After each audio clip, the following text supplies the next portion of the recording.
Hi അസ്സാം വലൈക്കും welcome back to Aisha's world. അപ്പോൾ ഇന്ന് ഞാൻ വന്നിട്ടുള്ള വീഡിയോ എന്ന് പറയുന്നത് ഒരു ബിരിയാണീൻ്റെ വീഡിയോ ആയിട്ടാണ്. ചെമ്മീൻ ബിരിയാണീൻ്റെ വീഡിയോ ആണ് ഇന്ന് ഞാൻ ചെയ്യാൻ പോകുന്നത്. നല്ല സിമ്പിളായിട്ട് ദമ്മിടാനുള്ള ഒരു പ്രോസസ്സും കൂടി ഞാൻ കാണിച്ചു തരുന്നുണ്ട്.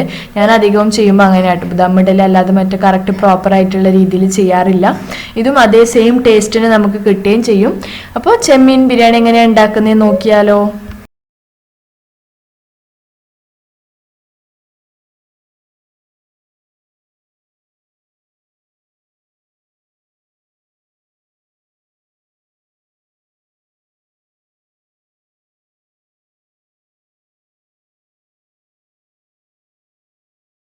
അപ്പോൾ നമുക്ക് ചെമ്മീൻ ബിരിയാണി ഉണ്ടാക്കുന്നതിൻ്റെ ഫസ്റ്റ് സ്റ്റെപ്പ് എന്താണെന്നുള്ളത് നോക്കാം. അതിന് വേണ്ടിയിട്ട് ഇപ്പോൾ ഞാനിവിടെ എടുത്തിട്ടുള്ളത് ഒരു ബൗളാണ്. ഇപ്പോൾ ബൗളിലേക്ക് ആദ്യം നമ്മൾ ചെയ്യുന്ന ഫിഷിൻ്റെ മാരിനേഷനാണ്. കാരണം ഫിഷ് ഫ്രൈ ചെയ്തിട്ട് മാത്രമേ നമുക്ക് ബിരിയാണി ഉണ്ടാക്കാൻ പറ്റുള്ളൂ. ഫിഷ് ബിരിയാണി ആണെങ്കിലും അതേപോലെ തന്നെ ഇതാണെങ്കിലും ചെമ്മീൻ്റെ ബിരിയാണി ആണെങ്കിലും ആദ്യം ഒന്ന് ജസ്റ്റ് ഫ്രൈ ചെയ്യണം. ഹാഫ് ഫ്രൈ ആണ് ചെയ്യേണ്ടത്. മൊത്തത്തിൽ നമ്മൾ ഫിഷൊക്കെ ഫ്രൈ ചെയ്യുന്ന പോലെ ചെയ്യേണ്ട ആവശ്യമില്ല. അപ്പോൾ ഇതിലേക്കൊരു 2 ടീസ്പൂണ് മുളക് പൊടിയാണ് ഞാൻ ആഡ് ചെയ്ത് കൊടുക്കുന്നത്. ഭയങ്കരമായിട്ടുള്ള കോട്ടിംഗ് ഒന്നും വേണ്ട കേട്ടോ, ചെറുതായിട്ടുള്ള കോട്ടിങ് മതി, കട്ടിക്കുള്ളത് വേണ്ട. അപ്പോൾ 2 ടീസ്പൂണ് മുളക് പൊടി ആഡ് ചെയ്ത് കൊടുക്കുക. അതിൻ്റെ കൂടെ ഒരു ഹാഫ് ടീസ്പൂണ് മഞ്ഞൾപ്പൊടി ആഡ് ചെയ്ത് കൊടുക്കുക. പിന്നെ ഒരു ടീസ്പൂൺ കേട്ടോ ഇഞ്ചി. ഇത് എനിക്ക് നല്ല ഇഷ്ടമാണ് ഇതിൻ്റെ ഫ്ലേവർ. നമ്മൾ ഫ്രൈ ചെയ്യുമ്പോൾ എന്ത് ഉണ്ടാക്കുകയാണെങ്കിലും ഈ ഒരു ജീരകം പൊടിച്ചത്, ഇതായത് വലിയ ജീരകം ചൂടാക്കിയിട്ട് ജസ്റ്റ് ഞാൻ പൊടിച്ചെടുത്ത് വെക്കുന്നതാണ്. എന്ത് കറിയാണെങ്കിലും അതേപോലെ തന്നെ നമ്മൾ തേങ്ങ അരച്ച കറിയൊക്കെ ഉണ്ടാക്കുമല്ലോ പച്ചക്കറീൻ്റെ, അപ്പോൾ അതൊക്കെ അതിൽ ചെറിയ ഉള്ളിയും ഇതേപോലെ ഈ ജീരകം ഇട്ട് അരച്ചിട്ട് നമ്മൾ തേങ്ങ അരച്ച് കൂട്ടുകയാണെന്നുണ്ടെങ്കിൽ നല്ല ടേസ്റ്റാണ്. അതേപോലെ ഫ്രൈക്കൊക്കെ ഇത് തന്നെ, ചിക്കൻ ആണെങ്കിലും ഇത് ഫിഷ് ആണെങ്കിലും ഒക്കെ. അപ്പോൾ അതൊരു 1 ടീസ്പൂണ് അടുത്ത് ആഡ് ചെയ്യുന്നുണ്ട്, 1 ടീസ്പൂണ്. ഇനി ഇതിലേക്ക് നമ്മൾ ആവശ്യത്തിനുള്ള ഉപ്പ് ആഡ് ചെയ്ത് കൊടുക്കുക. ഞാനിപ്പോൾ ഒരു ടീസ്പൂണ്, 1.5 ടീസ്പൂണ് ഉപ്പ് ആഡ് ചെയ്ത് കൊടുക്കുന്നുണ്ട്. അത് കഴിഞ്ഞിട്ട് നമ്മൾക്ക് ആഡ് ചെയ്ത് കൊടുക്കേണ്ടത് ചതച്ച വെളുത്തുള്ളിയാണ്. ഇത് നിങ്ങൾ ഇതേപോലെ തന്നെ ഫിഷ് ആണെങ്കിലും ചിക്കൻ ഫ്രൈ ആണെങ്കിലും ഈ ഒരു ജീരകവും അതേപോലെ തന്നെ ഈ ചെറിയ ചതച്ച വെളുത്തുള്ളിയും കൂടിയിട്ട് ആഡ് ചെയ്യാൻ വേണ്ടി ശ്രദ്ധിക്കുക. ഇതിപ്പോൾ ഒരു വലിയ അള്ളിയാണെങ്കിൽ 2, ചെറിയതാണെങ്കിൽ ഒരു 3-4 അല്ലി വെളുത്തുള്ളി ചതച്ചിട്ടാണ് ഇതിലേക്ക് ആഡ് ചെയ്ത് കൊടുക്കുന്നത്. ഇനി ഇതിലേക്ക് കുറച്ച് നാരങ്ങൻ്റെ നീരും കൂടി ഒഴിച്ച് കൊടുക്കണം. ഇതും ചിക്കൻ ഫ്രൈ ആണെങ്കിലും ഫിഷ് ഫ്രൈ ആണെങ്കിലും മെയിനായിട്ട് നമ്മൾ എന്തായാലും മുളക് പൊടിയും മഞ്ഞൾപ്പൊടിയും എന്തായാലും യൂസ് ചെയ്യുമല്ലോ. മഞ്ഞൾപ്പൊടിയും ഉപ്പിട്ടിട്ടാണ് യൂഷ്വലി നമ്മൾ ഫിഷ് ഫ്രൈ ഒരു ബേസിക് ആയിട്ട് ചെയ്യുന്നതെന്ന് പറയുന്നത്. അതിൻ്റെ കൂടെ ഈ ജീരകം പൊടിച്ചതും വെളുത്തുള്ളിയും ലെമണും വരികയാണെങ്കിൽ ഒരു എക്സ്ട്രാ ടേസ്റ്റ് തന്നെയാണ്. നിങ്ങൾ ഇതുവരെ ട്രൈ ചെയ്തിട്ടില്ലെങ്കിൽ ട്രൈ ചെയ്ത് നോക്കുക, എല്ലാവരും ചെയ്യുന്നതായിരിക്കും. അപ്പോൾ ഇതിലേക്ക് ഒരു 1-2 ടീസ്പൂണ് നാരങ്ങൻ്റെ നീരും കൂടി ആഡ് ചെയ്ത് കൊടുക്കാം. നമുക്കിതൊന്ന് ജസ്റ്റ് മിക്സ് ചെയ്തെടുക്കാം. നാരങ്ങൻ്റെ നീരുള്ളത് കൊണ്ട് പിന്നെ ഇനി എക്സ്ട്രാ വെള്ളം ആഡ് ചെയ്യണമെന്നിൻ്റെ ആവശ്യമില്ല. കാരണം നമ്മൾ ഫിഷ് ഇതിലേക്ക് മിക്സ് ചെയ്യുമ്പോൾ തന്നെ കുറച്ച് വെള്ളം അതിലുണ്ടാവും. അപ്പോൾ ഞാൻ ആഡ് ചെയ്ത് കൊടുക്കുന്നത് ക്ലീൻ ചെയ്ത് വെച്ചിട്ടുള്ള ചെമ്മീനാണ്. ഇതിപ്പോൾ ഒരു 350 ഗ്രാമൊക്കെ തന്നെ ഉണ്ടാവുള്ളൂ കേട്ടോ. കാരണം ഇത് 1/2 കിലോ കൊണ്ടുവന്നിരുന്നു. കുറച്ച് ഞാൻ ഇന്നലെ എടുത്തിട്ടുണ്ടായിരുന്നു, തലയൊക്കെ കൂടിയിട്ടുള്ളത്. അപ്പോൾ അത്ര തന്നെ ഞാൻ പറഞ്ഞില്ലേ, 2 ആൾക്ക് 3 ആൾക്കാരല്ലേ നമ്മൾ. യജുവിനെ പിന്നെ ഒരാളായിട്ട് കൂട്ടാൻ പറ്റില്ലല്ലോ, അത്ര ലക്ഷണമായിക്കുള്ളൂ. അപ്പോൾ അത്ര ആൾക്കാർക്ക് വേണ്ടിയിട്ടുള്ളത് ഇതുണ്ട് മസാല, കൂടുതൽ ആവശ്യമില്ല. അപ്പോൾ ഇതൊന്ന് മാരിനേറ്റ് ചെയ്യണം, ഇതൊന്ന് മിക്സ് ചെയ്യാം. ഇത് മിക്സ് ചെയ്ത ശേഷം ഞാനിത് ഫ്രിഡ്ജിലെടുത്ത് വെക്കുകയാണ് ചെയ്യുന്നത്. ഒരു അരമണിക്കൂർ, 20 മിനിറ്റ്, മിനിമം 20 മിനിറ്റ്, അരമണിക്കൂർ വരെ നമുക്കിത് ഫ്രിഡ്ജിലെടുത്ത് വെച്ച ശേഷം ഫ്രൈ ചെയ്തെടുക്കാം. നമുക്ക് നെക്സ്റ്റ് സ്റ്റെപ്പിലേക്ക് കടന്നാൽ ഏകദേശം അരമണിക്കൂർ ആയിട്ടുണ്ട്. ഞാൻ ഇപ്പോൾ മാരിനേറ്റ് വെച്ചിരുന്ന ചെമ്മീൻ പുറത്തെടുത്തിട്ടുണ്ട്. അതിൻ്റെ കൂടെ തന്നെ ഇവിടെ ഒരു പാനും കൂടി വെച്ചിട്ടുണ്ട്. അപ്പോൾ ഫസ്റ്റ് നമുക്ക് എന്ത് ചെയ്യണമെന്ന് വെച്ചാൽ ഈ ഫിഷ് ഒന്ന് ഫ്രൈ ചെയ്തെടുക്കണം. അപ്പോൾ അതിന് വേണ്ടി പാന് ചൂടായി വരുമ്പോൾ ഇതിലേക്ക് എണ്ണയാണ് ഒഴിച്ച് കൊടുക്കുന്നത്. ഞാനിപ്പോൾ ഇവിടെ സൺഫ്ലവർ ഓയിലാണ് കേട്ടോ എടുത്തിട്ടുള്ളത്. കാരണം ബിരിയാണി ഉണ്ടാക്കുമ്പോൾ സൺഫ്ലവർ ഓയിലിൽ പൊരിക്കുന്നത് നല്ലത്. മസാല ഉണ്ടാക്കുമ്പോൾ നമ്മൾ ഓയിലാണല്ലോ യൂസ് ചെയ്യുക, വെളിച്ചെണ്ണ യൂസ് ചെയ്യില്ല. അപ്പോൾ അതുകൊണ്ട് തന്നെ രണ്ടും കൂടി മിക്സ് ആവണ്ടല്ലോ, അപ്പോൾ മൊത്തം ഫ്ലേവർ ഇങ്ങനെ മാറും. അതുകൊണ്ട് ഇപ്പോൾ പൊരിക്കാനും ഓയിലാണ് യൂസ് ചെയ്യുന്നത്. അല്ലെങ്കിൽ ഞാൻ ഫിഷ് ഫ്രൈ ഒക്കെ ചെയ്യുമ്പോൾ വെളിച്ചെണ്ണയാണ് അധികം എടുക്കാൻ നോക്കാറ്. അപ്പോൾ ഒരു 3 ടേബിൾ സ്പൂണ് ഓയിൽ ഒഴിച്ച് കൊടുത്തിട്ടുണ്ട്. അപ്പോൾ എണ്ണ ചൂടായി വന്നപ്പോൾ ജസ്റ്റ് ഞാൻ ഫിഷ് ഇട്ട് കൊടുത്തിട്ടുണ്ട്. 2 സൈഡും ഒരു 5 മിനിറ്റ് പോലെ ഫ്രൈ ചെയ്തെടുത്താൽ മതി. ഇതിൻ്റെ കൂടെ പൊരിക്കുമ്പോൾ കുറച്ച് കറിവേപ്പിൻ്റെ ഇലയും കൂടി ആഡ് ചെയ്ത് കൊടുക്കുകയാണെങ്കിൽ ആ ഒരു ഫ്ലേവർ നല്ല ടേസ്റ്റ് ആയിട്ടുണ്ടാവും ഫ്രൈ ചെയ്ത് വരുമ്പോൾ. ഓക്കെ, അപ്പോൾ ജസ്റ്റ് അതിങ്ങനെ ആഡ് ചെയ്യുന്നതേ ഉള്ളൂ. ചെയ്യുന്നില്ല. ഇനിയിപ്പോൾ ഇത് ഈ സൈഡ് ഒരു 5 മിനിറ്റ് ഫ്രൈ ആയ ശേഷം നമുക്ക് തിരിച്ചിട്ട് കൊടുക്കാം. നല്ലോണം ഫ്രൈ ആവരുത്, ഞാൻ പറഞ്ഞ ഹാഫ് ഫ്രൈ ആണ് ആവേണ്ടത്. കാരണം നല്ലോണം ഫ്രൈ ആയിട്ടുണ്ടെങ്കിൽ പിന്നെ നമ്മൾ മസാല ഉണ്ടാക്കുമ്പോൾ ആ മസാലയിലേക്ക് ഫിഷിൻ്റെ ആ ഒരു സ്മെല്ലും ഫിഷിൻ്റെ ആ ഒരു ഫ്ലേവർ കിട്ടില്ല. അപ്പോൾ കുറച്ചൊരു ഹാഫ് ഫ്രൈ, ഒരു 5 മിനിറ്റ് അപ്പുറത്തെ സൈഡും ഒരു 5 മിനിറ്റ് ഇപ്പുറത്തെ സൈഡും ഫ്രൈ ചെയ്തെടുത്താൽ മതി. ഏകദേശം 5 മിനിറ്റ് ആയിട്ടുണ്ട്. ഇനി ഞാൻ മറ്റേ സൈഡ് മറിച്ചിട്ട് കൊടുക്കുകയാണ് ഓരോന്നായിട്ട് കൊടുത്തിട്ട്. അപ്പോൾ ഞാനിപ്പോൾ ഒരു സ്പൂണാണ് യൂസ് ചെയ്യുന്നത്, കാരണം മറിച്ചിടാനുള്ള എളുപ്പത്തിന് വേണ്ടിയിട്ട് കേട്ടോ.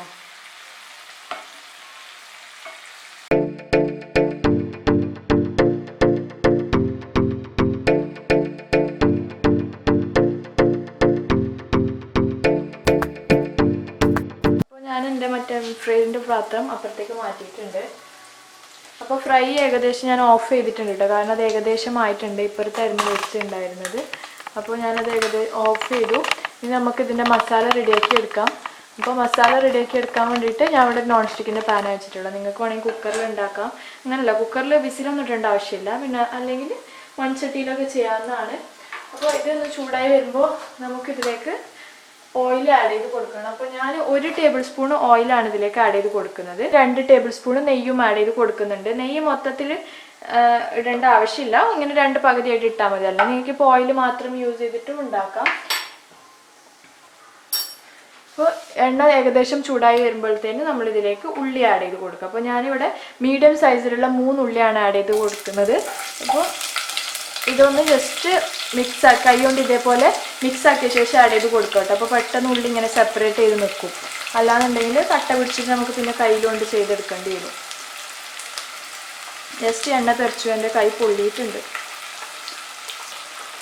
ഓക്കെ, അപ്പോൾ ഇത് നമുക്ക് ഒന്ന് വഴറ്റിയെടുക്കണം. കുറേ പാടുണ്ട് കേട്ടോ, ബിരിയാണിക്ക് നല്ലോണം വഴറ്റിയെടുക്കേണ്ട ആവശ്യമില്ല. പിന്നെ കുറച്ചൊരു പിടി കറിവേപ്പിൻ്റെ ഇല ആഡ് ചെയ്ത് കൊടുക്കുക. അതിൻ്റെ കൂടെ തന്നെ ഞാനൊരു 2 ടേബിൾ സ്പൂൺ ഉപ്പ് ആഡ് ചെയ്ത് കൊടുക്കുന്നുണ്ട്. ഞാൻ ഉപ്പ് ആഡ് ചെയ്യുമ്പോൾ മൊത്തത്തിൽ തന്നെ ആദ്യം ചെയ്യാം. ആദ്യം ഉള്ളി വാടാൻ കുറച്ച് ആഡ് ചെയ്തിട്ട് പിന്നെ മാറ്റി ചെയ്യൽ അങ്ങനെയൊന്നുമില്ല. ഉപ്പ് ആഡ് ചെയ്ത് കൊടുത്തിട്ടുണ്ട്. ലാസ്റ്റ് വേണമെങ്കിൽ നമുക്ക് ടേസ്റ്റ് നോക്കിയിട്ട് എക്സ്ട്രാ വേണമെന്നുണ്ടെങ്കിൽ ആഡ് ചെയ്ത് കൊടുക്കാം. അപ്പോൾ ഇതൊന്ന് ജസ്റ്റ് വഴറ്റിയെടുക്കണം. ഞാനിപ്പോൾ ഒരു മിക്സിൻ്റെ ജാറിലേക്ക് ഒരു 2 table spoon ginger garlic paste ഇട്ട് കൊടുത്തിട്ടുണ്ട്. ഉള്ളി വഴന്ന് വരുമ്പോൾ നമുക്ക് ഈ മസാല റെഡിയാക്കി എടുക്കാം. അതിലേക്ക് ഒരു 9 പച്ചമുളകാണ് ഞാൻ ഇപ്പോൾ ആഡ് ചെയ്ത് കൊടുക്കുന്നത്. അത്യാവശ്യം എരിവുള്ളത് തന്നെയാണ് കേട്ടോ. പച്ചമുളക് എരിവിനനുസരിച്ച് നിങ്ങൾക്ക് മാറ്റി കൊടുക്കാം. നിങ്ങൾ ജിഞ്ചർ ഗാർലിക് പേസ്റ്റ് ഇല്ലാന്നുണ്ടെങ്കിൽ ഒരു 15 വെളുത്തുള്ളീൻ്റെ അല്ലിയും അതേപോലെ തന്നെ ഒരു 1.5 ഇഞ്ച് നീളത്തിലുള്ള ഇഞ്ചിയും കൂടി ഇതിലേക്ക് ആഡ് ചെയ്ത് കൊടുത്താൽ മതി, ഗ്രൈൻഡ് ചെയ്യാൻ വേണ്ടിയിട്ട്. നമുക്കിതൊന്ന് നല്ലോണം ഗ്രൈൻഡ് ചെയ്തെടുത്തിട്ട് വരാം. അപ്പോൾ ഞാനിത് ഗ്രൈൻഡ് ചെയ്തെടുത്തിട്ടുണ്ട് കേട്ടോ. ഇനി നമ്മൾക്കിത് ഉള്ളീൻ്റെ വഴറ്റിക്കൊണ്ടിരിക്കുന്ന ഉള്ളിലേക്ക് ആഡ് ചെയ്ത് കൊടുക്കണം. അപ്പോൾ നമ്മുടെ ഉള്ളി ഏകദേശം വഴന്ന് വന്നിട്ടുണ്ട്. ഇങ്ങനെ കുറച്ച് വഴന്നാൽ മതി. മസാലയിൽ കുറച്ച് ഉള്ളി ഇങ്ങനെ കിട്ടുന്നത് നല്ലതാണ്. അപ്പം അതിലേക്ക് നമ്മളിപ്പോൾ ഈ ഗ്രൈൻഡ് ചെയ്ത് വെച്ചിട്ടുള്ള ജിഞ്ചർ ഗാർലിക് പേസ്റ്റ് ആഡ് ചെയ്ത് കൊടുക്കണം. ഞാൻ കുറച്ച് അധികം തന്നെ ആഡ് ചെയ്യാറുണ്ട് ജിഞ്ചർ ഗാർലിക്ക്, പച്ചമുളക് ഉണ്ടല്ലോ അല്ലേ, ജിഞ്ചർ ഗാർലിക്കും ഗ്രീൻ ചില്ലി പേസ്റ്റ്. അപ്പോൾ അതൊന്ന് ആഡ് ചെയ്ത് കൊടുക്കുക. അതിൻ്റെ കൂടെ ഒരു ചെറിയ 3 തക്കാളിയാണ് ഞാൻ ഇപ്പോൾ ഇവിടെ ആഡ് ചെയ്ത് കൊടുക്കുന്നത്. വലുതാണെങ്കിൽ 2 എണ്ണം മതിയാവും. അപ്പോൾ തക്കാളിയും കൂടി ആഡ് ചെയ്ത് കൊടുത്ത ശേഷം ഒന്ന് മിക്സ് ചെയ്യണം. ലോ ഫ്ലെയിമിൽ തന്നെ വെച്ചിട്ട് ഇത് ചെയ്താൽ മതി കേട്ടോ. അരക്കാനൊക്കെ പോകുമ്പോൾ, ഗ്രൈൻഡ് ചെയ്യാനൊക്കെ ജിഞ്ചർ ഗാർലിക് പേസ്റ്റ് ഉണ്ടാക്കാൻ പോകുമ്പോൾ, അല്ലെങ്കിൽ ആദ്യം ഉണ്ടാക്കി വെച്ചാലും മതി. ഞാനിപ്പോൾ ടൈം സേവ് ചെയ്യാൻ വേണ്ടി നമ്മൾ ഉള്ളി വഴറ്റുമ്പോൾ ജിഞ്ചർ ഗാർലിക് പേസ്റ്റ് ബാക്കി പരിപാടി ഇടയ്ക്കിടയ്ക്ക് ഇങ്ങനെ ചെയ്യും. അതായത് പാൻ ആദ്യം അടുപ്പത്ത് വെക്കുമ്പോഴായിരിക്കും പെട്ടെന്ന് ഉള്ളി കട്ട് ചെയ്തെടുക്കുക. എന്നിട്ട് അതിൽ എണ്ണ ഒഴിച്ചിട്ട് എണ്ണ ചൂടായി വരുമ്പോഴത്തേനും ഉള്ളി കട്ട് ചെയ്യൽ കഴിയും. അങ്ങനെയാണ് ചെയ്യൽ യൂഷ്വലി. അപ്പോൾ ഇതിപ്പോൾ ഒന്ന് ജസ്റ്റ് ലോ ഫ്ലെയിമിൽ വെച്ച ശേഷം നമുക്കൊരു പരിപാടി കൂടി ചെയ്യാനുണ്ട്. അപ്പോൾ സെയിം മിക്സിൻ്റെ ജാറിലേക്ക് ഞാനിപ്പോൾ കഴുകുന്നൊന്നും ഇല്ലാതെ 3 ടേബിൾ സ്പൂണ് തേങ്ങ ആഡ് ചെയ്ത് കൊടുക്കണം. ചിരകിയ തേങ്ങ, അല്ലെങ്കിൽ നിങ്ങൾ കുറച്ച് തേങ്ങാപ്പൂള് പോലെ ആഡ് ചെയ്ത് കൊടുത്താലും മതി. 4-5 അണ്ടിപ്പരിപ്പും. ഇത് നല്ലൊരു ഫ്ലേവർ കൊടുക്കും നമ്മൾ ബിരിയാണീൻ്റെ മസാലയ്ക്ക്. അപ്പോൾ ഇനി ഇതിലേക്ക് ഒരു 1/4 കപ്പ് വെള്ളം ഒഴിച്ച് കൊടുത്തിട്ട് ഇത് നല്ലപോലെ ഗ്രൈൻഡ് ചെയ്തെടുക്കണം. അപ്പോൾ ഇതും കൂടി ഗ്രൈൻഡ് ചെയ്തെടുത്തിട്ട് വരാം. ഏകദേശം ഗ്രൈൻഡ് ചെയ്തെടുത്തിട്ടുണ്ട്. നല്ലോണം അരിയണം കേട്ടോ. ഇപ്പം തന്നെ ആഡ് ചെയ്ത് കൊടുക്കണ്ട, നമുക്ക് കുറച്ച് കഴിഞ്ഞിട്ട് ആഡ് ചെയ്ത് കൊടുക്കാം. അപ്പോൾ നമുക്കിത് ജസ്റ്റ് ഒന്ന് വാടിയിട്ടുണ്ട്. ഇനി ഇതിലേക്ക് പൊടികൾ ആഡ് ചെയ്ത് കൊടുക്കാം. ഞാനിവിടെ കുരുമുളക് പൊടിയും മുളക് പൊടി ആഡ് ചെയ്യാറില്ല. അപ്പോൾ ഇതിലേക്ക് ഒരു 4 ടീസ്പൂണ് കുരുമുളകിൻ്റെ പൊടി ആഡ് ചെയ്ത് കൊടുക്കുക ഇതിലേക്ക്. അത് കഴിഞ്ഞിട്ട് ഇതിലേക്ക് ഒരു 1/2 ടീസ്പൂണ് മഞ്ഞൾപ്പൊടി ആഡ് ചെയ്ത് കൊടുക്കുക. ഇതിൻ്റെ എല്ലാത്തിലേക്കും ആഡ് ചെയ്യുന്നതായിട്ടായ ജീരകം 1 ടീസ്പൂണ്, വലിയ ജീരകം ചൂടാക്കി പൊടിച്ചത്, ഒരു 3/4 ടീസ്പൂണ് ഗരം മസാല. ഇത് ഓപ്ഷനിലാണ്, ഗരം മസാല വേണമെന്ന് നിർബന്ധമില്ല. പിന്നെ ഇതിലേക്ക് ഒരു 3 ടീസ്പൂണ് ബിരിയാണി മസാലയും കൂടി ആഡ് ചെയ്ത് കൊടുക്കാം. ഞാനിപ്പോൾ ഇവിടെ ആഡ് ചെയ്യുന്ന വീട്ടിൽ തന്നെ പൊടിച്ചുണ്ടാക്കിയ മസാലയാണ്. അപ്പോൾ ഇത് ഒരു 2 മിനിറ്റ് നമുക്കൊന്ന് സോട്ട് ചെയ്തെടുക്കണം, ഈ മസാലേൻ്റെ മണമൊക്കെ ഒന്ന് ജസ്റ്റ് പോകുന്നത് വരെ. അത് കഴിഞ്ഞിട്ടാണ് ബാക്കി ഇൻഗ്രീഡിയൻസ് ആഡ് ചെയ്യേണ്ടത്. മസാലേൻ്റെ പച്ചമണം മാറുമ്പോൾ ഇതിലേക്ക് നമ്മൾ നേരത്തെ ഗ്രൈൻഡ് ചെയ്ത് വെച്ചിരുന്ന തേങ്ങൻ്റെയും അതേപോലെ തന്നെ അണ്ടിപ്പരിപ്പിൻ്റെയും മിക്സ്ചർ ആഡ് ചെയ്ത് കൊടുക്കുക. നല്ലൊരു ഫ്ലേവർ കിട്ടും കേട്ടോ. ഇത് നിങ്ങൾ ഇതുവരെ ഇതേപോലെ ആഡ് ചെയ്ത് ട്രൈ ചെയ്തിട്ടില്ലെങ്കിൽ ഇതേപോലെ ട്രൈ ചെയ്ത് നോക്കുക. പിന്നെ ഇതിലേക്ക് ഒരു 2 ടേബിൾ സ്പൂണ് തൈര്, 2 ടേബിൾ സ്പൂണ് തൈര് ആഡ് ചെയ്ത് കൊടുക്കണം. പിന്നെ ആഡ് ചെയ്യേണ്ടത് ഒരു ടേബിൾ സ്പൂണ് ലെമൺ ജ്യൂസ്, അല്ലെങ്കിൽ ഒരു ചെറിയ നാരങ്ങൻ്റെ പകുതി, ജസ്റ്റ് കുറച്ച് ലെമൺ ജ്യൂസും കൂടി ആഡ് ചെയ്ത് കൊടുക്കുക. നല്ലോണം ഒന്ന് മിക്സ് ചെയ്യാം. അതിന് ശേഷം ഒരു പൊടി മല്ലിയിലയും പുതിനൻ്റെ ഇലയുമാണ് ആഡ് ചെയ്ത് കൊടുക്കുന്നത്. ഇതിപ്പോൾ പുതിനൻ്റെ ഇല വീട്ടിൽ തന്നെ ഉണ്ടായതാട്ടോ. മല്ലിയും ഞാനിപ്പോൾ ഇതാക്കിയിട്ടുണ്ട്, ജസ്റ്റ് കിളിർത്ത് വന്നിട്ടുണ്ട്, ഉണ്ടായിട്ടില്ല, വലുതായിട്ടില്ല. നല്ല ഫ്ലേവറാണ്, നല്ല സ്മെല്ലുണ്ടാവും വീട്ടിൽ തന്നെ ഉണ്ടാക്കുന്നതിന്. അപ്പോൾ അല്ലാത്തതിനും ഉണ്ടാവും, പക്ഷെ അത് ഫ്രഷ് ആയിട്ട് കെമിക്കൽസ് ഒന്നും ഉണ്ടാവില്ലല്ലോ. അങ്ങനെ ഉണ്ടാക്കാൻ പറ്റുന്ന ഐറ്റമൊക്കെ ഇപ്പോൾ ഫ്ലാറ്റിലാണെങ്കിലും, ഞങ്ങളിപ്പോൾ ഫ്ലാറ്റിൽ തന്നെയാണല്ലോ, എന്നാലും അങ്ങനെ വീട്ടിൽ ഇങ്ങനെ ഉണ്ടാക്കാൻ പറ്റുന്ന ഐറ്റംസ് ആകുമ്പോൾ മാക്സിമം ഉണ്ടാക്കാൻ വേണ്ടിയിട്ട് നോക്കുക, അത്രയും വിഷം കുറഞ്ഞു കിട്ടുമല്ലോ. ഇനി ഞാനിതിലേക്ക് ഇപ്പോൾ ജസ്റ്റ് നമ്മൾ ഫ്രൈ ചെയ്ത് വെച്ചിട്ടുള്ള മീൻ ആഡ് ചെയ്ത് കൊടുക്കുകയാണ്. ഇപ്പോൾ ഏകദേശം വന്നിട്ടുണ്ട്. ഇനിയിപ്പോൾ നിങ്ങൾക്ക് കുറച്ചും കൂടി വേവണമെന്ന് തോന്നുകയാണെങ്കിൽ ഒന്ന് ലോ ഫ്ലെയിമിലാക്കിയിട്ട് ഒന്ന് മൂടി വെച്ചിട്ട് വേവിച്ചെടുത്താൽ മതി. പക്ഷേ ഇപ്പോൾ ഇത് ഏകദേശം ആയിട്ടുണ്ട്, അതുകൊണ്ട് ഞാനിനിപ്പോൾ സെപ്പറേറ്റ് ആയിട്ട് വേവിച്ചെടുക്കുന്നില്ല. അപ്പോൾ നമ്മൾ ഫ്രൈ ചെയ്ത് വെച്ചിട്ടുള്ള ഇതും കൂടി ഇതിലേക്ക് ആഡ് ചെയ്ത് കൊടുക്കാം.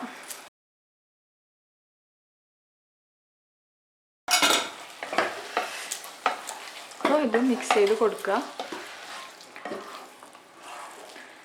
ഓക്കെ, അപ്പോൾ ഇത് നല്ലോണം മിക്സ് ചെയ്ത് കൊടുത്തിട്ടുണ്ട്. മിക്സ് ചെയ്ത് കൊടുത്ത ശേഷം മൂടി വെച്ചിട്ട് ഒരു ലോ ഫ്ലെയിമിൽ 5 മിനിറ്റ് വേവിച്ചെടുക്കുകയാണ് ചെയ്യുന്നത്. കാരണം ആ ഒരു മീനിൻ്റെ സ്മെല്ലും ഇതൊക്കെ ഇതിലേക്ക് പിടിക്കണം. അപ്പോൾ ഇതൊന്ന് മൂടി വെച്ചിട്ട് നമുക്ക് 5 മിനിറ്റ് വേവിച്ചെടുക്കാം. ഞാനിവിടെ ഒരു കുക്കറിലാണ് കേട്ടോ ഇത് ഉണ്ടാക്കിയെടുക്കാൻ പോകുന്നത്, ചോറുണ്ടാക്കുന്നത്. അപ്പോൾ ഇതിലേക്ക് ഒരു 2.5 ടേബിൾ സ്പൂണ് നെയ്യ് ഒഴിച്ച് കൊടുക്കുക.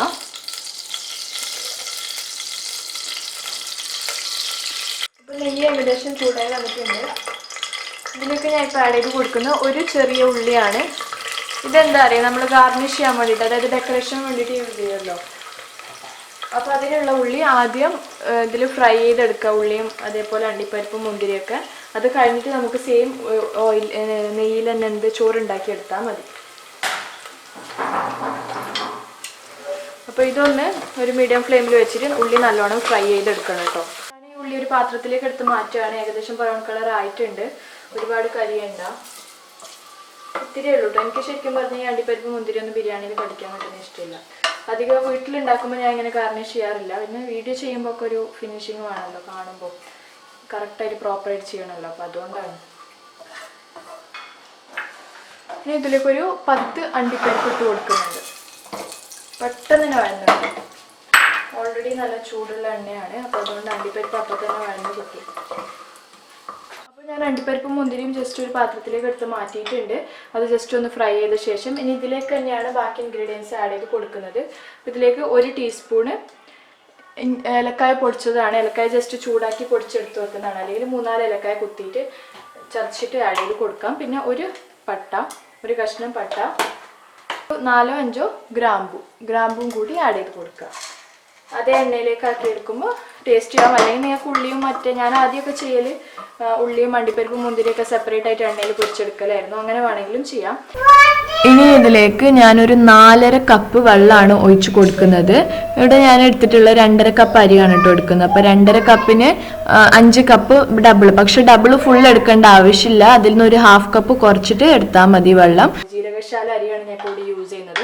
അത് വെള്ളത്തിൽ സോക്ക് ചെയ്ത് വെക്കേണ്ട ആവശ്യമൊന്നുമില്ല, ജസ്റ്റ് കഴുകിയിട്ട് ഇത് തിളച്ച് വരുമ്പോൾ നമുക്ക് അതിലേക്ക് ആഡ് ചെയ്ത് കൊടുക്കാം. അപ്പോൾ ആദ്യം ഇതൊന്ന് ജസ്റ്റ് തിളച്ച് വരട്ടെ. ഇത് കുക്കറിൻ്റെ കൂടെ തന്നെ കിട്ടിയ മൂടിയാട്ടോ, കുക്കറായിട്ടും പാത്രമായിട്ടും ഇത് ഉപയോഗിക്കാൻ പറ്റും. അപ്പോൾ ഹൈ ഫ്ലെയിമിൽ വെച്ചിട്ട് ഞാൻ ആദ്യം ഇതൊന്ന് ജസ്റ്റ് തിളപ്പിച്ചെടുക്കുകയാണ്. വെള്ളം തിളച്ച് വന്നിട്ടുണ്ട്.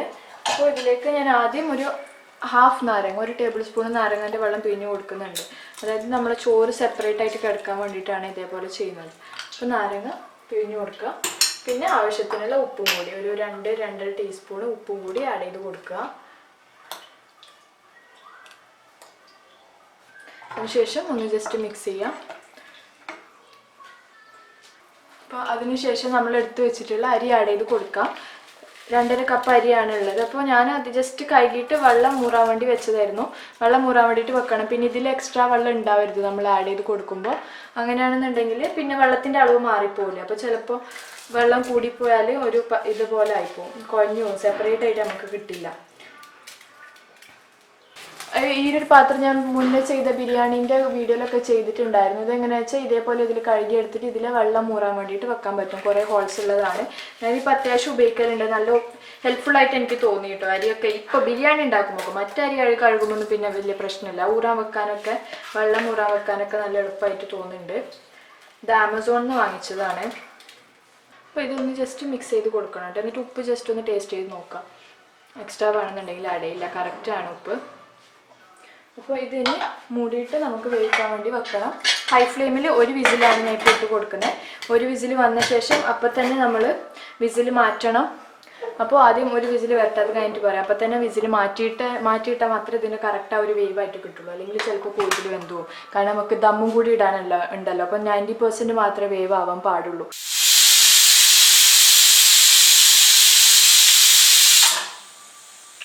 അപ്പോൾ ഇത് 1 വിസിൽ വന്നിട്ടുണ്ട്. നമുക്ക് ഫ്ലെയിം ഓഫ് ചെയ്ത ശേഷം ഇതിൻ്റെ വിസിൽ കളയണം.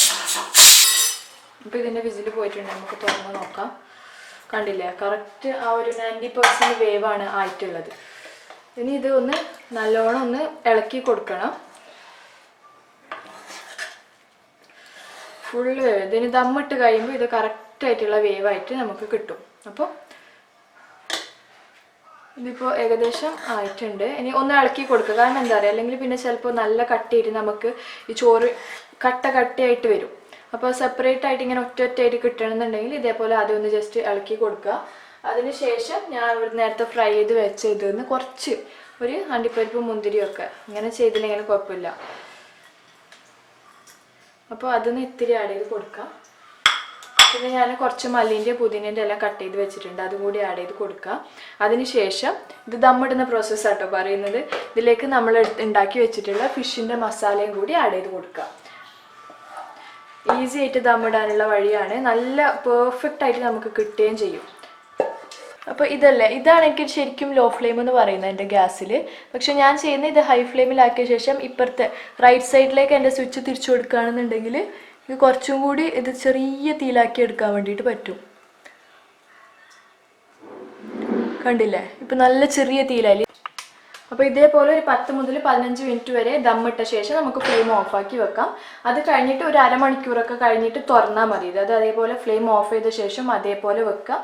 അപ്പോൾ ആ 2 മസാലയും അതിൻ്റെ ഫ്ലേവറൊക്കെ നല്ലോണം മിക്സ് ആയിട്ടുണ്ടാവും. അപ്പോൾ ഞാൻ ഫ്ലെയിം ഓഫ് ചെയ്തിട്ട് അരമണിക്കൂറായി. നമുക്ക് നോക്കാം, നല്ല സ്മെല്ലൊക്കെ വരുന്നുണ്ട്.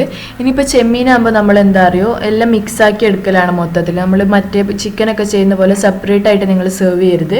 ചോറും മസാലയും ഇതേപോലെ മിക്സ് ചെയ്തിട്ട് സെർവ് ചെയ്യുന്നതാണ് ഇതിൻ്റെ ചെമ്മീൻ്റെ ആ ഒരു ടേസ്റ്റ് എന്ന് പറയുന്നത്. പിന്നെ നമ്മൾ കോഴി കിട്ടുന്ന പോലെ കുറേയൊന്നും അങ്ങനെ ഫിഷ് നമുക്ക് കടിക്കാൻ കിട്ടേണ്ട ആവശ്യമില്ല.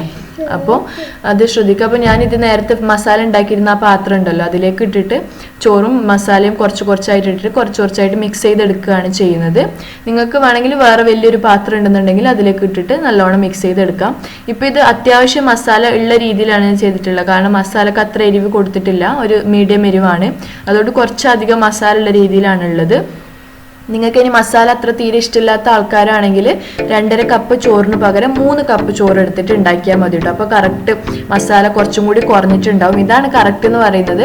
അപ്പോൾ നിങ്ങൾക്ക് കുറച്ച് മസാല ഇഷ്ടമില്ലാത്ത ആൾക്കാരാണെങ്കിൽ അങ്ങനെ ചെയ്യാം. അപ്പോൾ ഞാൻ ഈ പാത്രത്തിലേക്ക് കുറച്ചായിട്ട് ഇട്ടിട്ട് ആദ്യം മസാലയും ചോറും കുറച്ചിട്ടിട്ട് മിക്സ് ചെയ്യും. പിന്നെ അതേപോലെ ബാക്കിയുള്ള കുറച്ചായിട്ട് ഇട്ടിട്ട് നല്ലോണം മിക്സ് ചെയ്തെടുക്കുകയാണ് ചെയ്യുന്നത്.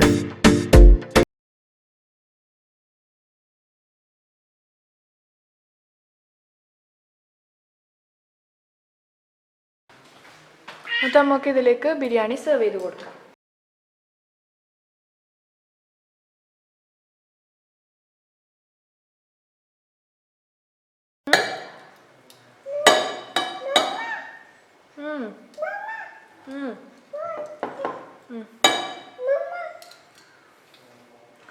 നല്ല സ്മെല്ലൊക്കെ വരുന്നുണ്ട് കേട്ടോ. അപ്പോൾ ഇതേപോലെ സെർവ് ചെയ്യാം. അതിന് ശേഷം കുറച്ച് മല്ലിച്ചപ്പും പുതിനൻ്റെ ഇലയും കട്ട് ചെയ്ത് വെച്ചത്, അതേപോലെ തന്നെ ഉള്ളിയും നമ്മൾ ഇതുണ്ടായിരുന്നല്ലോ അണ്ടിപ്പരിപ്പും മുന്തിരിയൊക്കെ ഫ്രൈ ചെയ്ത് വെച്ചത് കൂടി ഇതിലേക്ക് ആഡ് ചെയ്ത് കൊടുക്കുക. അപ്പോൾ നിങ്ങളെല്ലാവരും ട്രൈ ചെയ്ത് നോക്കുക. നല്ല ടേസ്റ്റി ആയിട്ടുള്ള നമ്മൾ ഹോട്ടലൊക്കെ കിട്ടില്ല ആ ഒരു ടേസ്റ്റിൽ തന്നെയുള്ള അടിപൊളി ബിരിയാണിയാണ്. നിങ്ങൾക്ക് എല്ലാവർക്കും വീഡിയോ ഇഷ്ടപ്പെട്ടു എന്ന് വിചാരിക്കുന്നു. ഇഷ്ടപ്പെട്ടെങ്കിൽ ലൈക്ക് ചെയ്യാനും ഷെയർ ചെയ്യാനും സബ്സ്ക്രൈബ് ചെയ്യാനും മറക്കരുത്. നെക്സ്റ്റ് വീഡിയോ ആയിട്ട് വരുന്നത് വരേക്കും ബൈ ബൈ. Thank you.